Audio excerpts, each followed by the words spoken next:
Donc de manière générale, les enfants sont adressés après le diagnostic vers la métropole et les traitements et les protocoles sont débutés là-bas.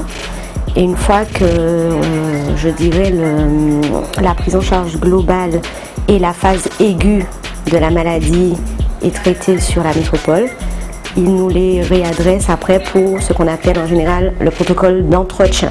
Donc c'est une partie moins intensive sur laquelle les enfants en moyenne sont vus dans les services soit tous les 15 jours ou tous les mois.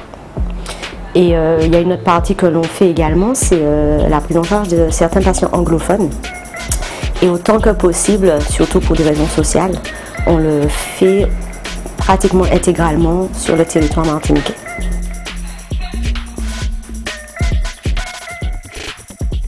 Alors il y a deux phases distinctes puisqu'il y a certains séjours qui se font en hospitalisation complète et d'autres séjours qui peuvent se faire dans ce qu'on appelle l'hôpital de jour. Donc l'hôpital de jour porte son nom, l'enfant est convoqué et il ne fait qu'une journée, ou si les traitements sont assez rapides, une demi-journée d'hospitalisation. Donc il est reçu par l'équipe soignante, examiné par le médecin. Une fois qu'on a la validation biologique et les conditions réunies pour faire son traitement, donc on initie son traitement, sous surveillance bien entendu, et l'enfant ensuite peut rentrer à domicile et reconvoquer pour son prochain traitement. Pour les enfants qui sont en hospitalisation conventionnelle, donc dans l'unité de pédiatrie, particulièrement la pédiatrie C sur la MFME, les enfants restent en général sur plusieurs jours parce que le traitement induit dure plusieurs jours et surtout nécessite une surveillance stricte, rapprochée, où le personnel soignant de cette unité est formé, dédié, ainsi que l'équipe médicale pour surveiller ces traitements. Les protocoles de soins, comme on les appelle, sont décidés en ce qu'on appelle RCP, Réunion de concertation pluridisciplinaire. Donc nos hôpitaux parisiens qui sont nos référents sont les équipes qui déterminent les protocoles de soins. Donc nous sommes en général tenus à suivre ce protocole, enfin les médecins, qu'ensuite nous les soignants nous appliquons. Et donc le protocole détermine bien les rythmes de convocation de chaque enfant. D'accord ? Donc il y a des protocoles qui sont relativement intenses. Ça veut dire que l'enfant aura beaucoup de périodes avec beaucoup de chimiothérapie condensée sur des grosses semaines. Et d'autres protocoles où c'est un peu plus light avec des chimiothérapies qui s'étalent peut-être sur une fois par semaine ou tous les 15 jours ou une fois par mois. Les traitements durent plusieurs années. Donc les enfants ont des phases d'hospitalisation conventionnelles dans les services de pédiatrie et des phases d'hospitalisation de jour. Donc sur plusieurs années, on les voit grandir. Ce sont des enfants qu'on voit évoluer. On participe un peu à leur intégration familiale, scolaire. On a aussi de nombreux contacts avec les parents qui, en tout cas de manière générale, sont toujours présents.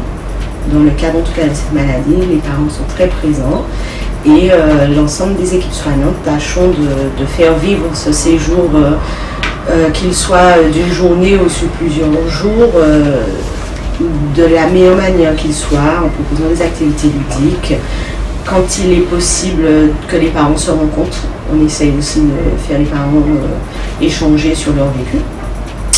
Et ce que nous aimons particulièrement partager avec eux, ce sont les moments extra-hospitaliers à travers les activités que la lutte contre le cancer ainsi que les nouveaux partenaires nous proposent sur les projets de rêve d'enfant.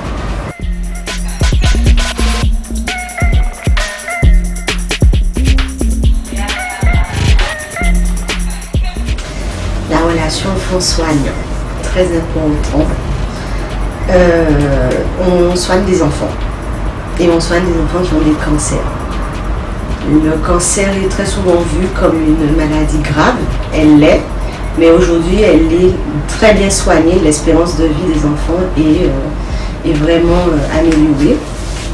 Et voilà, aujourd'hui les enfants guérissent en tout cas du cancer. Donc on apporte une attention particulière avec eux. On est on est très proche de ces enfants. Eux aussi finissent par le devenir avec nous. Les affinités se créent de manière naturelle et comme je l'ai expliqué précédemment, ne pas tout le temps avoir cette posture de soignant dans le cadre hospitalier est important quand on partage justement avec eux des moments extra-hospitaliers où la posture est différente puisque nous sommes dans un cadre à ce moment-là festif, hein, ça arrive, on a le droit, et des moments conviviaux, des moments de partage, que ce soit autour d'activités sportives, autour de goûter, autour d'un voyage. Voilà.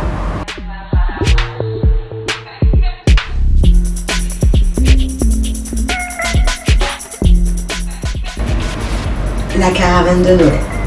Ça a été une belle expérience parce que c'était initialement un arbre de Noël qui était prévu pour beaucoup d'enfants qui, à cause de la crise sanitaire, n'a pas pu se faire et on a tenu à quand même vouloir marquer ces fêtes de Noël auprès de ces enfants malades.